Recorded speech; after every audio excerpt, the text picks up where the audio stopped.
It's about consumerism and how we define ourselves. I'm very much interested to work on the absurd part of our world.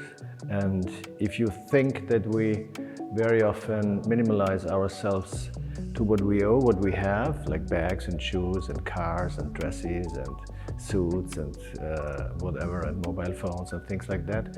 So it's a kind of poorness, how we define ourselves. And I talk about this with the bags. Our time, our era was dominated by cars in the positive and in the negative way, and more we get conscious about the negativity which comes with it. Not only the beauty of a great car and the muscle car or whatever.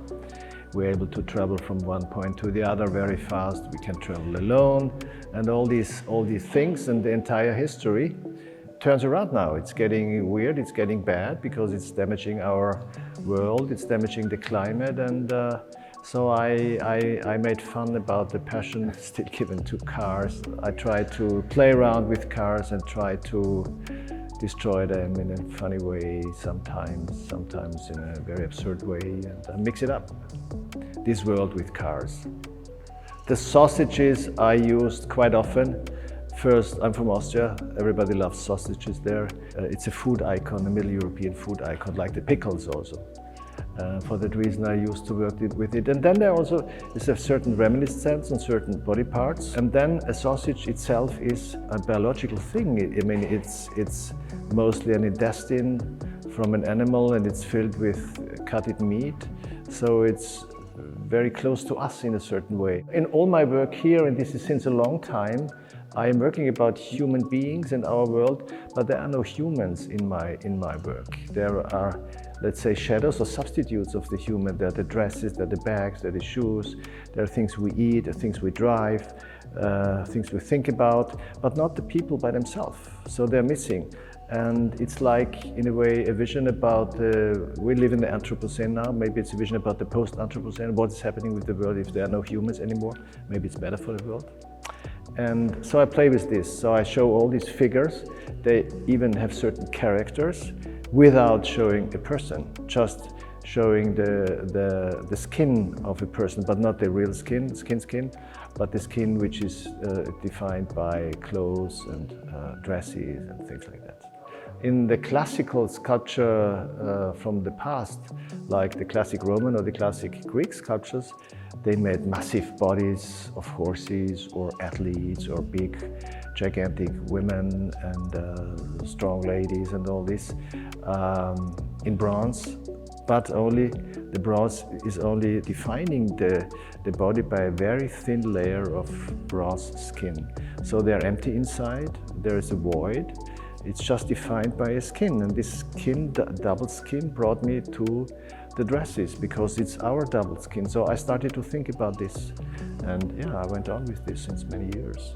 The flat sculptures are paintings. I call them flat sculptures because since the very beginning, when I wanted to study art, I wanted to apply for the painting class, but they didn't put me in the painting class. They put me in the sculpture class, which was a big drama for me at that time. It created confusion and doubt and everything. But then after a while, after half a year or so, I said, okay, maybe it's a challenge and maybe it's good, maybe I try it. So I started to think about what is a sculpture, what does it mean, about the notion of sculpture. From 2 to 3 dimensionalities, about the mass, volume, surface, skin, time, material, and all these issues, they are important. But now, since 4 years, since I spent my summers on a Greek island, and I found myself bored there, and I bought these little canvases on a hobby shop downstairs in the harbor, and started to paint the titles of my shows, the titles of the pieces I do.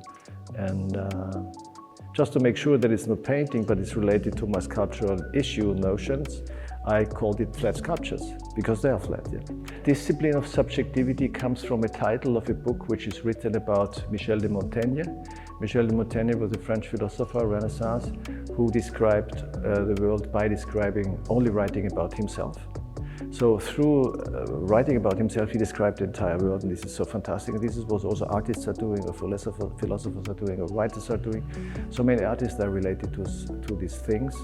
And discipline of subjectivity means you have to, especially in a world which is so uniform like today, you have to stand with your unity, you have to stand with your subjectivity, and you have to work on that, and that's most important, and this I call discipline.